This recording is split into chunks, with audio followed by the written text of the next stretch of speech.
10% of meeting rooms have. Said that it would lay off as many as 6,000 employees over the next. Any chance that scenario could play out?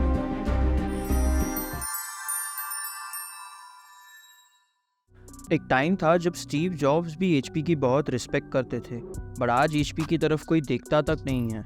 पिछले 20 सालों में company का search interest 60% से भी ज़्यादा गिर चुका है और कंपनी के अंदर के हालात बद से बदतर होते जा रहे हैं। एचपी काफ़ी लीगल केसेस में भी फंस चुका है, जैसे कि मिस्ड पेमेंट्स, रिश्वत लेना या फिर ब्रीच ऑफ कॉन्ट्रैक्ट। उन्होंने अपना बिजनेस एक्सपांड करने के लिए एंटरप्राइज सॉफ्टवेयर इंडस्ट्री में भी घुसने की कोशिश की थी, मगर एक कंपनी को खरीदने के चक्कर में उन्हें $8.8 बिलियन का लॉस राइट ऑफ करना पड़ा। जल्द ही एचपी को अपना फोकस बिजनेस एक्सपांड करने के बजाय सिर्फ बिजनेस को बचाकर रखने पर करना पड़ा। उन्होंने 2015 में एचपी को 2 अलग कंपनीज में भी बांटा। एक था उनका कंप्यूटर का बिजनेस और एक था उनके प्रिंटर का बिजनेस, मगर इस चीज़ से भी उन्हें कोई फ़ायदा नहीं हुआ और उन्हें कुछ ही सालों में लाखों एम्प्लॉयज़ को निकालना पड़ा। 2010 में एचपी में 3.5 लाख एम्प्लॉयज़ काम करते थे, मगर 2021 तक आते आते उनकी कंपनी में सिर्फ 50,000 एम्प्लॉयज़ बचे और दूसरी कंपनी में सिर्फ 60,000, यानी कि एचपी से 2.5 लाख एम्प्लॉयज़ को निकाला जा चुका है। अब आप सोचेंगे कि इतनी बड़ी कटौती की वजह से तो एचपी के फाइनेंशियल्स में सुधार आया होगा, मगर असल में वो और भी कमज़ोर होते जा रहे हैं। चीज़ें इतनी ख़राब हो चुकी है कि दोनों कंपनीज के बैंकरप्ट होने की काफ़ी संभावना है।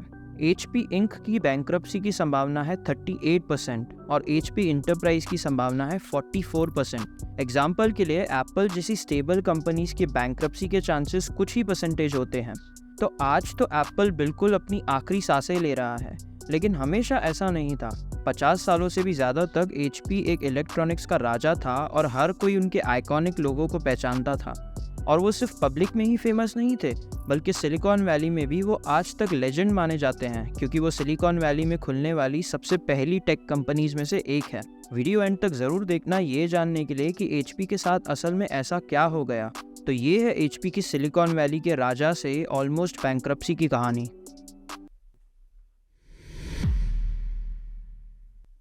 एचपी की कहानी की शुरुआत 100 साल से भी ज़्यादा पुरानी है, जो कि शुरू होती है विलियम रेडिंगटन ह्यूलेट या बिल ह्यूलेट से। बिल का जन्म 20 मई 1913 को हुआ था, वर्ल्ड वॉर 1 के शुरुआत के कुछ ही समय पहले। बट लकीली बिल के परिवार को वॉर ने ज़्यादा प्रभावित नहीं किया, क्योंकि उनके पिताजी यूनिवर्सिटी ऑफ मिशिगन में एक मेडिकल प्रोफेसर थे। एक्चुअली में उनके पिताजी को तो युद्ध के समय स्टैनफोर्ड यूनिवर्सिटी में प्रमोशन मिला, जिसकी वजह से उनका परिवार सिलिकॉन वैली शिफ्ट हो पाया। बिल अपने पिताजी की तरह ही एक हाईली एजुकेटेड इंसान बने। पहले उन्होंने स्टैनफोर्ड यूनिवर्सिटी से बैचलर्स इन इंजीनियरिंग 1934 में ख़त्म की। उसके बाद उन्होंने MIT से 1936 में मास्टर्स इन इलेक्ट्रिकल इंजीनियरिंग ख़त्म की, जिसके ठीक बाद वो स्टैनफोर्ड वापस गए और 1939 में उन्हें अपनी पोस्ट मास्टर्स इलेक्ट्रिकल इंजीनियरिंग की डिग्री मिली। बिल को इस फर्स्ट क्लास एजुकेशन की वजह से इंजीनियरिंग का एक मजबूत ज्ञान मिला और उनकी अपने फ्यूचर साथी डेविड पैकार्ड से भी मुलाकात हुई। बिल की तरह ही डेविड का जन्म वर्ल्ड वॉर 1 के थोड़ा पहले 7 सितंबर 1912 को पुएब्लो कोलोराडो में हुआ था। डेविड भी एक अच्छे खानदान से थे, जहां पर उनके पिताजी एक वकील थे, मगर बचपन में उन्हें इंजीनियरिंग में बिल जितना शौक नहीं था, बल्कि उनका शौक स्पोर्ट्स में ज़्यादा था और वो स्टैनफोर्ड में ज़्यादातर समय बास्केटबॉल और फुटबॉल ही खेलते थे।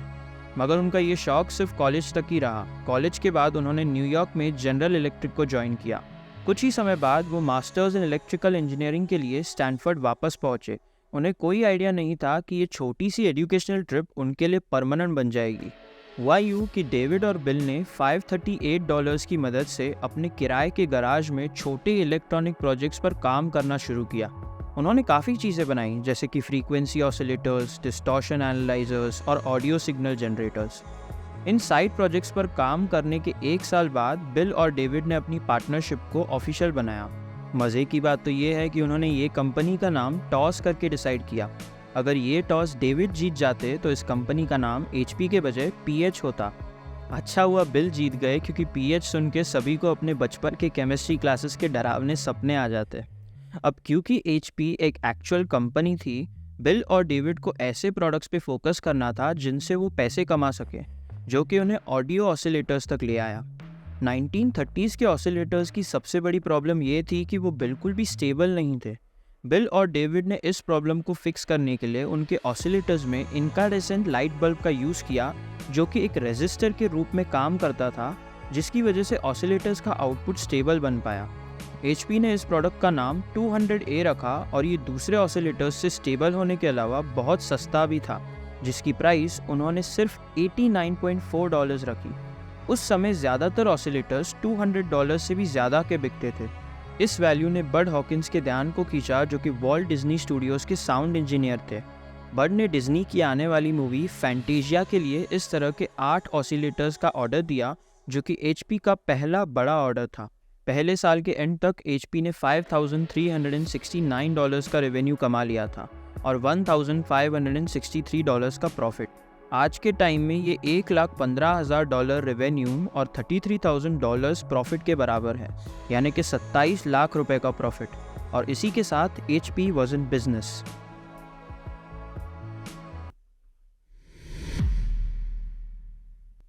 $1940s में HP ने वर्ल्ड वॉर II के लिए इक्विपमेंट बनाना शुरू किया, जिससे उन्होंने बहुत पैसे कमाए। वो अपने क्लासिक प्रोडक्ट्स जैसे कि वेव एनालाइजर्स और ऑडियो सिग्नल जनरेटर्स को तो बेच रहे थे, बट उन्होंने कुछ वॉर प्रोडक्ट्स भी बनाए, जैसे कि काउंटर रेडार टेक्नोलॉजी या artillery shell proximity fuses. War के एंड तक HP ने 200 लोगों को हायर किया और उनकी कंपनी एक पार्टनरशिप से बदलकर अब एक फुल ऑन कंपनी बन चुकी थी। बिजनेस बहुत अच्छा चल रहा था और 1951 में उन्होंने $5.5 मिलियन की सेल की, जो कि अभी के $63 मिलियन होते हैं, यानी कि 500 करोड़ रुपए। और मज़े की बात तो ये है कि HP ने अभी तक वो बिज़नेस में एंट्री नहीं की थी जिसके लिए वो अब जाने जाते हैं, बट ये सब कुछ सिर्फ 8 लोगों की वजह से बदल गया।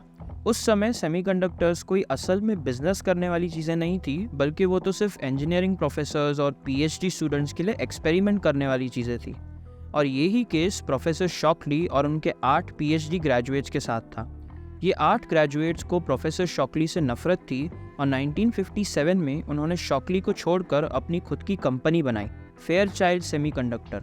इन 8 लोगों को ट्रेटरस 8 के नाम से बुलाया जाता है और ये सेमीकंडक्टर इंडस्ट्री के पायनियर्स के रूप में जाने जाते हैं।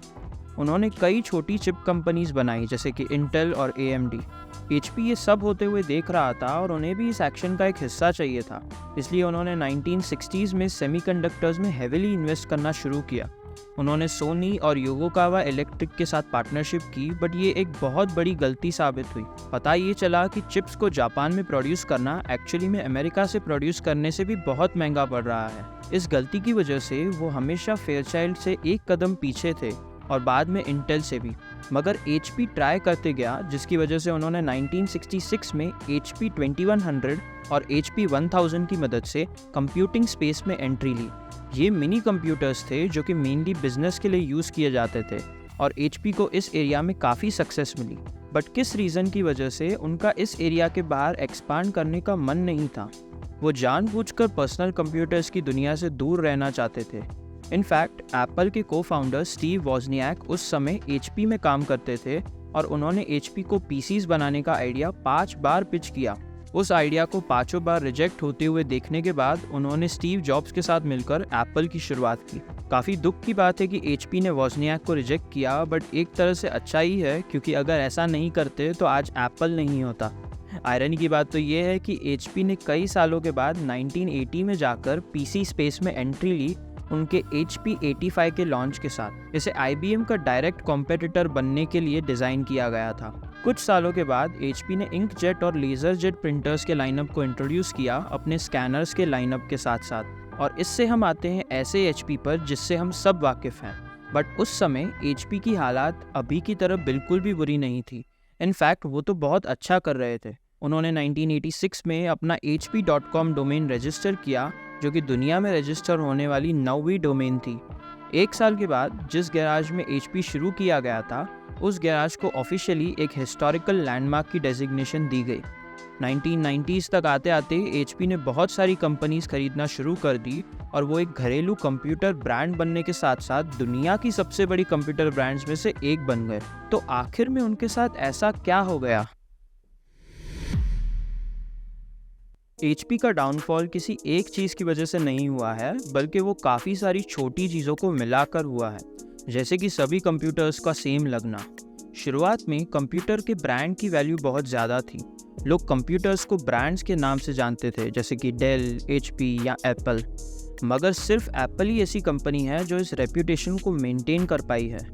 आजकल आप या तो एप्पल खरीदते हो या तो विंडोज़।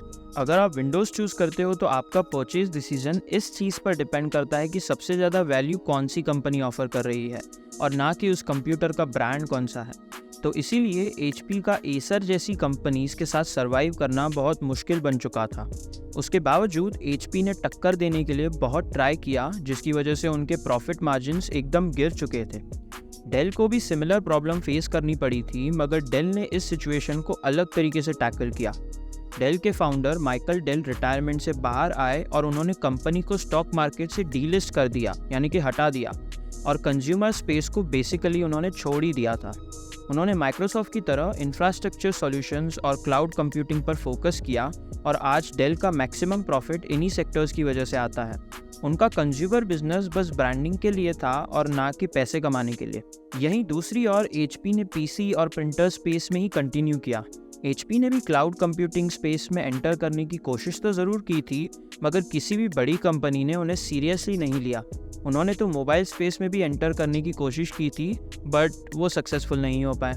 जुलाई 2011 में HP ने अपना टच पैड लॉन्च किया, जो कि इतना बड़ा फ्लॉप था कि उन्होंने इसे 2 महीनों के अंदर ही डिसकंटिन्यू कर दिया। मुझे नहीं लगता कि ये सरप्राइजिंग लगेगा कि इसके बाद HP ने कभी भी मोबाइल स्पेस में घुसने की कोशिश नहीं की, बट शायद से उनकी सबसे बड़ी गलती थी ऑटोनॉमी कॉरपोरेशन को टेक ओवर करने की कोशिश। ऑटोनॉमी एक एंटरप्राइज सॉफ्टवेयर कंपनी थी और HP को लगता था कि उन्हें एंटरप्राइज मार्केट में घुसने के लिए इसी की ज़रूरत है। उन्होंने इस कंपनी के मेजॉरिटी शेयर्स खरीदने के लिए $10.3 बिलियन खर्च किए, बट असल में HP ऑटोनॉमी को अपने साथ नीचे खींचता गया। HP ने कुछ ही समय बाद ऑटोनॉमी को $8.8 बिलियन की लॉस की तरह राइट ऑफ कर दिया। इस पॉइंट पर आते आते HP का मेन बिजनेस गिर रहा था और उनके न्यू एक्सपेरिमेंट्स फेल होने के साथ साथ बहुत पैसे भी गंवा रहे थे। तो HP के पास बस एक चॉइस बची थी, और वो थी बिजनेस बदलने के बजाय उसे बचा कर रखना। इसकी वजह से कई लोगों की नौकरी चली गई, काफ़ी बिजनेसेस बंद किए गए, और यहाँ तक कि कंपनी को भी 2 हिस्सों में बांट दिया गया। आइए जानते हैं कि ये सब चीज़ों का मेन रीज़न क्या था। दूर से देखने पर तो लग रहा है कि HP ने बिजनेस को बदलने के लिए बहुत ट्राई किया, बट सच्चाई तो ये है कि ये पूरा एफर्ट बस अंदर की इम्पॉर्टेंट प्रॉब्लम को छुपाने का तरीका था, और वो ये थी कि अमेरिका की टेक इंडस्ट्री अब हार्डवेयर से दूर जा चुकी थी। न्यू इंडस्ट्रीज दूसरी चीज़ों पर काम कर रही थी, जैसे कि data collection, cloud computing, artificial intelligence, machine learning, mobile development और इंटरनेट। एक बड़ा रीज़न है जिसकी वजह से गूगल जैसी कंपनीज अपने हार्डवेयर को ज़ीरो प्रॉफिट या कभी कभार लॉस में भी बेचती है, क्योंकि असली पैसा हार्डवेयर में नहीं बल्कि सॉफ्टवेयर में है। ये चीज़ तो एप्पल के लिए भी सच है, और इसीलिए वो अपने सर्विसेज पर अब बहुत ज़्यादा फोकस कर रहे हैं। और यही दूसरी जगह HP इस बात को कई दशकों तक नहीं समझ पा रहा है, और उनके लिए ये चीज़ बद से बदतर होती जा रही है। अब ऐसा नहीं है कि वो कल ही बैंकरप्ट हो जाएंगे, बट इस पॉइंट तक उनका फ्यूचर इतना ब्राइट नहीं लग रहा है जब तक उनके पास एक असली रेवोल्यूशन ना हो। और इसी तरह लोग HP को भूल रहे हैं। आपके हिसाब से HP को अब क्या करना चाहिए, कमेंट करके बताइए। और हाँ, अगर आपको HP के लैपटॉप्स डेल से बेटर लगते हैं तो लाइक करना मत भूलिएगा, एंड ऑफ कोर्स सब्सक्राइब करना मत भूलना। बट तब तक के लिए मैं हूँ हर्ष, और मिलते हैं नेक्स्ट वीडियो में।